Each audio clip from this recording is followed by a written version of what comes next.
22 heures sur Télé Djibouti. Bonsoir à toutes et à tous ceux qui nous rejoignent pour les infos de la seconde édition. Au sommaire de ce journal. Nous verrons la déclaration du président somalien réaffirmant la souveraineté nationale et le rejet de toute ingérence étrangère en Somalie. Également, le ministère, sous l'impulsion du ministère de l'Intérieur, de l'Union européenne et de l'OIM, Djibouti valide son plan national d'immigration sur le territoire. Et au-delà de nos frontières, aux États-Unis, recul des valeurs technologiques, hausse des actions de la défense. Bonsoir à toutes et à tous qui nous rejoignent sur Télé Djibouti. Nous commençons le tour de notre actualité sur la déclaration du président somalien réaffirmant la souveraineté nationale et le rejet de toute ingérence étrangère. Le président de la République fédérale de la Somalie, Hassan Sheikh Mohammed, a tenu un discours dans lequel il a réaffirmé que l'unité, la souveraineté et l'intégrité territoriale du pays constituent les lignes rouges non négociables. Il a également assuré que l'État somalien fera face par des voies diplomatiques et juridiques à toute ingérence étrangère portant atteinte à l'unité nationale. S'adressant ainsi à la population, le chef de l'État est revenu sur la situation générale du pays et sur les efforts déployés par le gouvernement fédéral pour contrer à ce qu'il qualifie d'initiatives hostiles à l'indépendance et à l'unité de la Somalie, en mettant en cause les agissements des autorités israéliennes. Le président a précisé que le gouvernement, en coordination avec le peuple somalien et ses partenaires internationaux, poursuit la mise en mesure diplomatique et juridique afin de prévenir toute violation à la souveraineté et à l'intégrité territoriale du pays. Il a également réaffirmé l'engagement de l'État à examiner les revendications des populations des régions du Nord dans le cadre d'une Somalie unie. Dans son message également adressé aux habitants de la région du Nord, Hassan Sheikh Mohammed a rappelé qu'aucune reconnaissance extérieure ne peut exister en dehors de l'État somalien, soulignant ainsi que les Somaliens sont unis par une identité et des valeurs communes. Enfin, le président a également mis en garde contre les projets israéliens visant, selon lui, à établir des bases militaires susceptibles de déstabiliser la sécurité de la Corne de l'Afrique. Le Moyen-Orient, réaffirmant l'unité de la Somalie, ne saurait être remis en question par aucune autre alternative.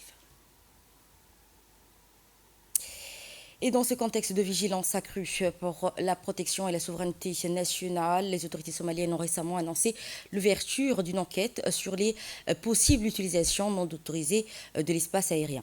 L'Agence de l'immigration et de la citoyenneté de la République fédérale de la Somalie, dit ICA, a annoncé l'ouverture d'une enquête à la suite de rapports faits étant d'une utilisation non autorisée de l'espace aérien et des aéroports somaliens pour faciliter le déplacement d'une figure politique recherchée.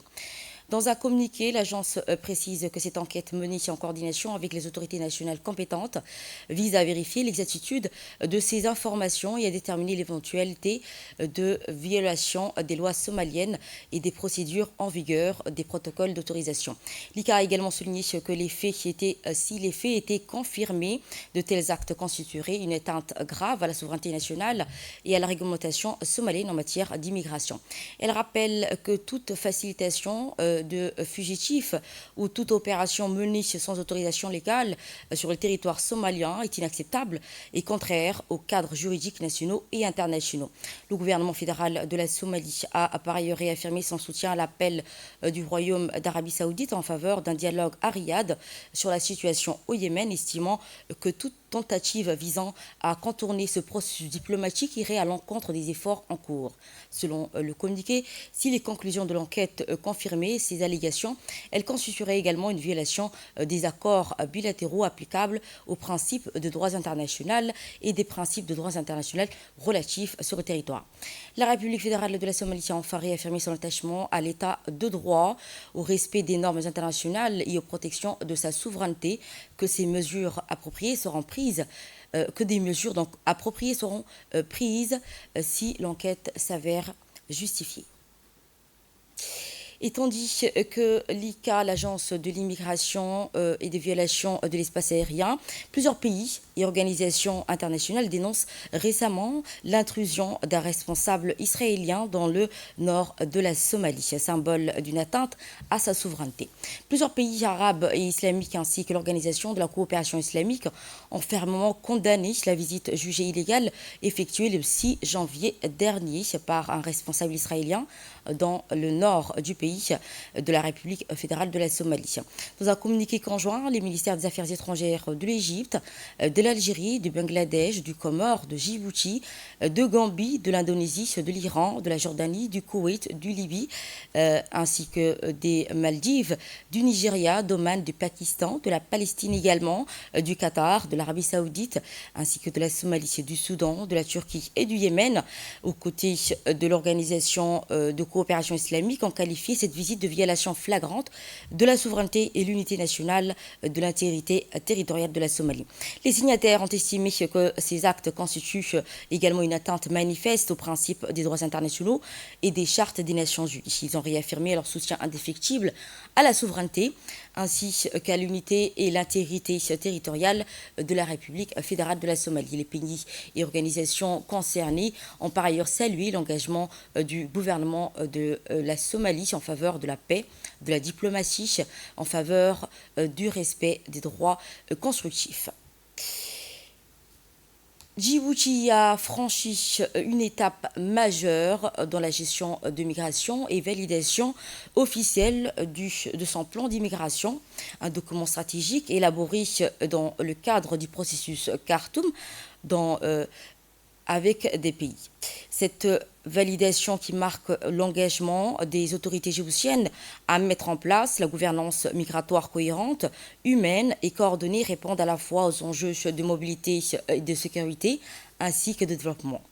Le plan vise également à renforcer la gestion des flux migratoires, améliorer la protection des migrants, des réfugiés et des personnes en situation de vulnérabilité tout en luttant contre la migration irrégulière des réseaux de trafic des personnes.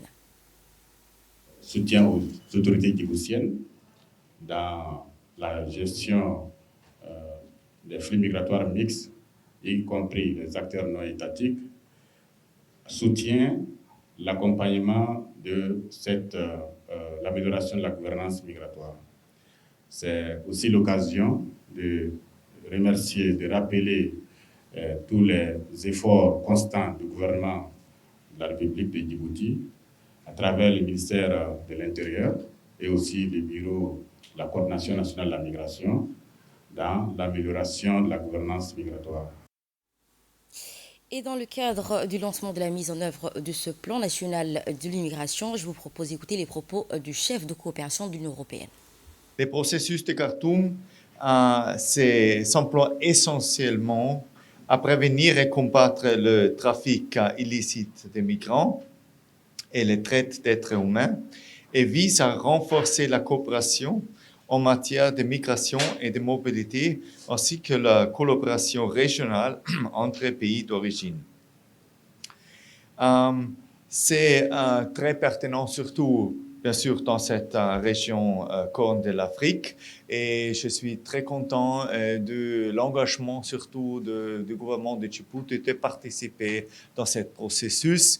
Et pour ça aussi, c'est notre rôle d'appuyer le gouvernement avec l'aide de notre partenaire pour développer des stratégies particulières pour mettre ce plan en œuvre. Le Djibouti, on reconnaît le rôle géostratégique important. Donc pour moi, je suis aussi très content qu'on travaille déjà ensemble sur un nouvel projet qui va encore plus renforcer, comment dire, la partie de la gestion de la migration djiboutienne, et je me félicite. Le plan prévoit notamment le renforcement des gestions des flux migratoires, de mieux protéger les migrants, réfugiés et personnes vulnérables. Écoutons le secrétaire général auprès du ministère de l'Intérieur.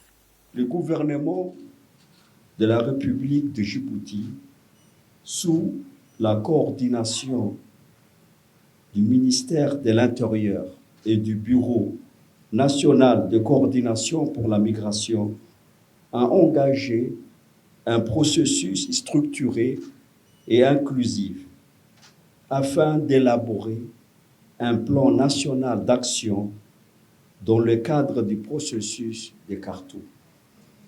Les documents qui vous sont soumis aujourd'hui sont le fruit d'un important travail préparatoire, notamment à travers un atelier consultatif, technique, institutionnalisé et opérationnalisé, recueillis à cette occasion, ont permis d'orienter et de consolider l'élaboration du plan national et de la feuille de route budgétisée, garantissant leur pertinence, leur réalisme et leur appropriation par l'ensemble des parties prenantes. Ce plan se distingue notamment par un axe transversal dédié au renforcement institutionnel, à la coordination et à la participation, consolidant le rôle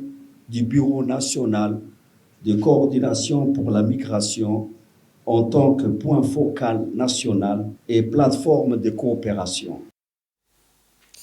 Éducation à présent dans le cadre de la promotion des compétences en mathématiques et de l'excellence académique, le ministère de l'Éducation nationale, en collaboration avec l'association Adamat, a récemment organisé une série de sessions de sensibilisation à la gestion des chefs d'établissement scolaires des niveaux primaires, collège et lycée. Ces rencontres animées par l'inspection générale ont pour but de renforcer la compréhension et l'importance de l'Olympiade des mathématiques, un concours national qui met en lumière les talents des élèves et encourage un goût aux mathématiques. Les chefs d'établissement ont été informés des enjeux pédagogiques, cette initiative ainsi que les modalités d'inscription et de participation. Les Olympiades de mathématiques représentent ainsi une opportunité précieuse pour les élèves qui se distinguent d'approfondir également leurs connaissances et développer des compétences analytiques essentielles. Elles permettent également de créer un environnement stimulant et compétitif en favorisant ainsi l'engagement des élèves en matière de sciences. Au cours de ces sessions, les chefs d'établissement ont également pu échanger sur les meilleures pratiques à mettre en place au sein des établissements. L'accent qui a été mis sur l'importance de créer un climat scolaire propice à l'épanouissement des élèves dans l'apprentissage. Le ministère de l'Éducation et Adamat invite les chefs d'établissement à s'engager activement dans l'organisation et la promotion des Olympiades de mathématiques. La participation des élèves de ce type d'événement peut avoir un impact significatif dans les motivations et les succès partagés. Un communiqué du ministère de l'Intérieur qui informe les membres de la Commission électorale nationale indépendante, dite CENI, désignés par l'arrêt 2026, sont invités à prendre part à la cérémonie de prestation prévue lundi 12 janvier prochain à 9h au Palais du Peuple. Les personnes concernées sont priées de se présenter munies d'une pièce d'identité au cours de validation. Un communiqué donc qui a été publié par le ministère hier. Mobilisation, cette fois-ci, l'association Italouk a organisé hier soir une cérémonie à Ila Hotel à Djibouti, donc marquant ainsi une forte mobilisation au soutien au président de la République, son Excellence Marguerite, dans le cadre des activités appuyant sa candidature prochaine en avril 2026. La rencontre qui a réuni un large public, principalement composé de femmes cadres issues de divers secteurs, venues exprimer leur adhésion à la vision politique et au bilan du chef de l'État, notamment en matière de stabilité institutionnel et développement national. S'exprimant à cette occasion, la présidente de l'association, Nasrou Ali Mohamedé, a salué la forte mobilisation et remercié les membres de l'association ainsi que les présidentes d'honneur pour leur contribution à l'organisation de cet événement. Elle a également souligné que l'importance de cet engagement des femmes dans la vie publique et leur rôle dans l'accompagnement des politiques nationales est importante. Cette initiative qui s'inscrit dans le contexte préparatif lié aux prochaines échéances électorales marqué par la multiplication des actions prises de positions d'organisation de la société civile diverses.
choix. Tous unis derrière IOG.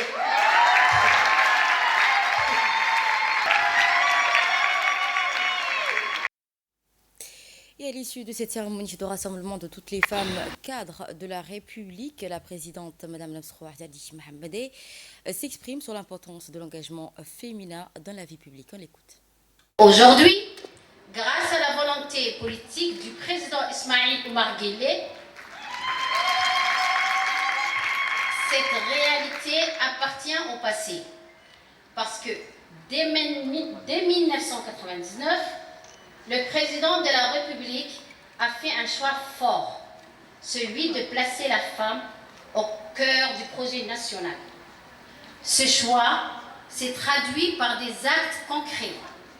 La création d'institutions dédiées à la promotion des femmes, l'instauration de quotas favorisant leur accès aux responsabilités politiques et l'ouverture des portes de l'Assemblée nationale, des ministères, des administrations et des collectivités locales. Pour la première fois dans l'histoire de notre pays, les femmes ne demandaient plus leur place. Elles l'occupaient légitimement. Cette émancipation politique a été prolongée également par une émancipation sociale et éducative. En effet, l'éducation des filles est devenue une priorité nationale sous la période d'IOG.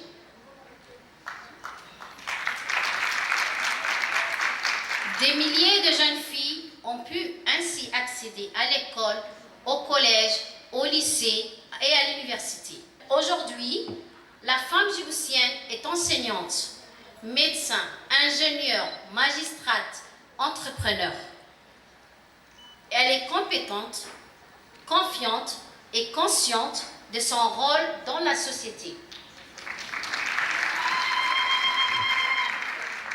Dans le domaine de la santé également, des avancées majeures ont été réalisées. L'accès aux soins, la santé maternelle, la protection de la mère et de l'enfant ont été renforcés, permettant aux femmes de vivre leur maternité avec dignité, sécurité et sérénité. Mes chères sœurs, le combat du président IOG pour les femmes est devenu aussi un combat pour leur insertion socio-économique.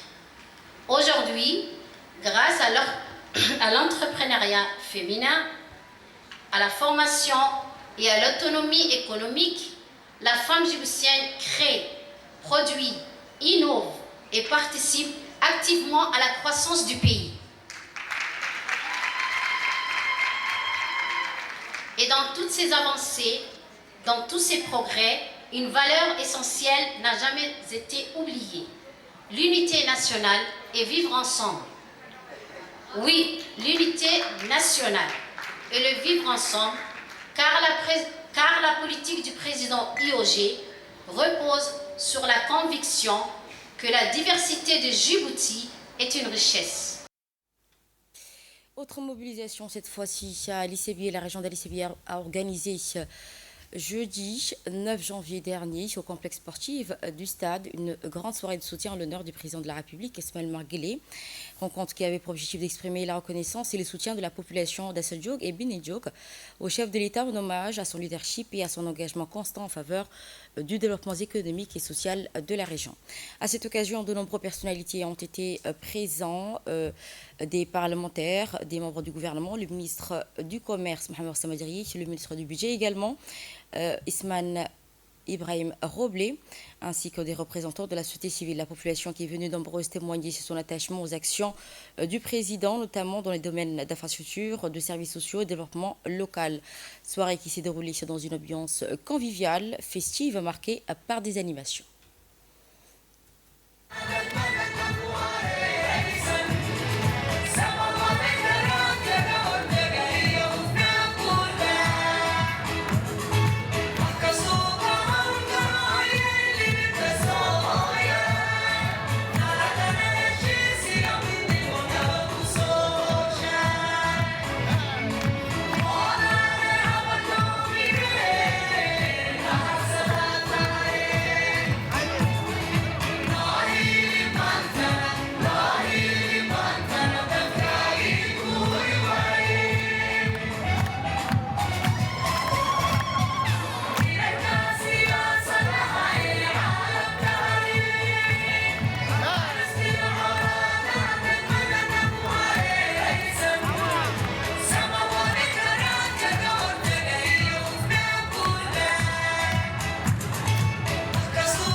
Et dans son intervention, le ministre du Commerce et du Tourisme, Mohamed Samadiri, a salué la forte mobilisation des cadres de Hassan Diog et Benin Diog, mettant en avant leur engagement constant et leur sens du devoir envers la nation.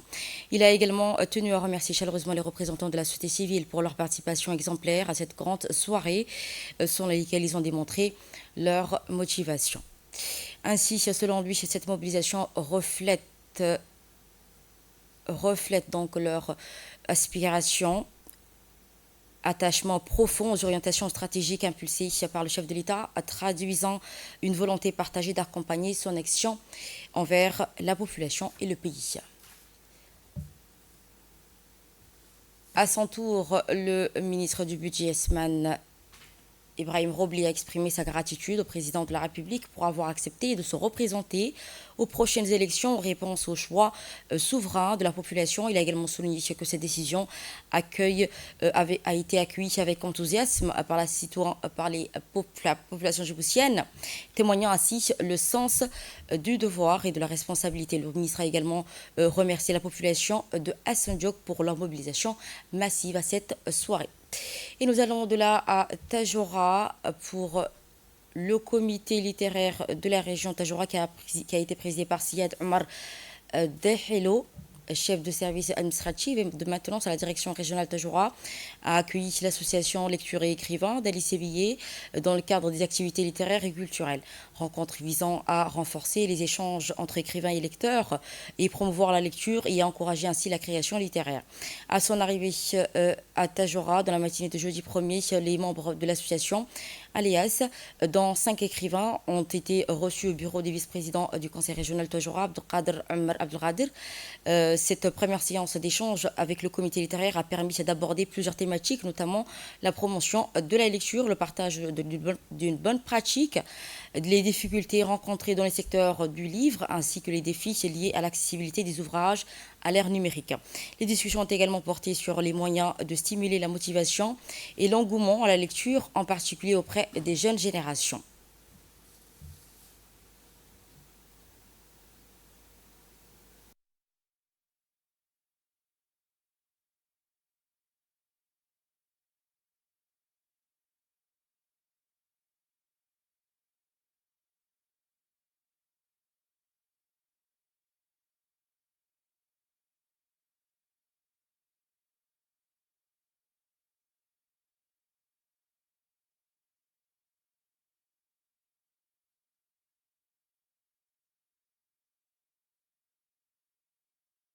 Je vous propose de suivre à présent l'intervention de l'écrivain Abdelkader Omar dans son élan d'inculcation à cette jeune génération de l'amour de la lecture, que vous verrez donc dans nos éditions de demain. Le 4 janvier 2026, la brigade de Merjoug a été saisie après la découverte d'un vol de batterie sur des poteaux solaires installés le long de la route nationale numéro 2 reliant Demerjouk à Loyarda. Enquête judiciaire a été immédiatement entamée. Les investigations ont permis d'identifier plusieurs individus impliqués. Selon les éléments recueillis, un suspect a été désigné comme auteur principal du démontage des batteries sur 13 poteaux solaires, chacun équipé de 2 batteries. D'autres personnes auraient été impliquées dans la dissimulation ou le transport de ces matériels volés. Une perquisition a conduit à la récupération de 26 batteries. Les personnes mises en cause ont été présentées au procureur de la République, puis écrouées à la prison civile de Gabod. La gendarmerie nationale réaffirme sa détermination au bien public et appelle la population à signaler tout comportement suspect afin de préserver les infrastructures publiques.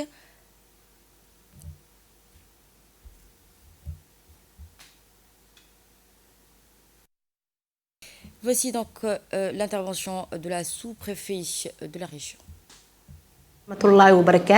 Au nom de la sous-préfète de Demerjouk, on a constaté le vol de batteries solaires installées sur le poteau d'éclairage de la route nationale numéro 2 de Demerjouk. Une plainte a été déposée auprès de la gendarmerie de Demerjouk en vue de l'arrestation des auteurs. Ces équipements constituent des biens de l'État et sont essentiels à la sécurité de tous. Je félicite la gendarmerie nationale pour l'arrestation des auteurs de ces vols, des batteries solaires. Et je remercie également la gendarmerie qui travaille sans relâche pour la protection des biens publics et qui assure la sécurité nationale. Et enfin, la Fédération djiboutienne d'athlétisme Nice, Cassis et Marseille, le Sud, une histoire partagée avec les marathoniens djiboutiens. Dans le cadre de la coopération entre la République djibouti et la région Provence-Alpes-Côte d'Azur, une délégation de la Fédération djiboutienne d'athlétisme, conduite par son président, Saïd Ismail Hassan, ont effectué une mission officielle du 6 au 8 janvier 2026 en région Provence-Alpes-Côte d'Azur. Mission qui faisait suite à une invitation de la présidente de la Ligue d'athlétisme de cette région, Mme Isabelle Larmont. Délégation qui ont été reçues en présence du coordinateur de la coopération entre Djibouti et la région du Sud, M. Mahmoud Roblé Daba. Le président donc, de la Fédération d'athlétisme djiboutien a été accompagné par le vice-président, M. Omar Mhabé Souaïs, du directeur de développement et entraîneur national et autres collaborateurs. Au cours de son séjour, la délégation a visité le siège de la Ligue de la région à le complexe sportif ainsi que le campus universitaire, le centre de ressources d'expertise et de performance sportive, les échanges qui ont porté entre des athlètes et la section sportive de la délégation a assisté à plusieurs compétitions organisées par la fédération. La mission qui a été conclue par la signature d'un protocole d'accord à l'hôtel de la région en présence du coordinateur et autres responsables en déplacement. Le partenariat prévoit également notamment la participation des manifestations sportives et l'utilisation des installations ainsi que l'organisation des activités compétitives communes et initiatives sociales visant à promouvoir l'athlétisme auprès des jeunes. Et de là, nous passons à l'actualité hors de nos frontières, notamment aux États-Unis. Wall Street a terminé la séance en ordre dispersé. Les valeurs technologiques ont reculé, tandis que les actions du secteur de défense ont progressé. Après l'appel de Donald Trump en faveur du budget militaire élargi à 1 500 milliards de dollars, dont la technologie est accusée d'un net repli après une forte hausse récente en raison des prises de bénéfices ultérieures. Apple et Microsoft ont également donc terminé en légère baisse dans un climat de prudence des investisseurs face aux incertitudes économiques et politiques. À l'inverse, les valeurs de la défense ont enregistré de solides gains. Des titres ont été gagnés ou progressés à quelques pourcents. Ce sera tout donc. Merci à vous de nous avoir suivis sur Télé Djibouti. C'était le journal de l'information.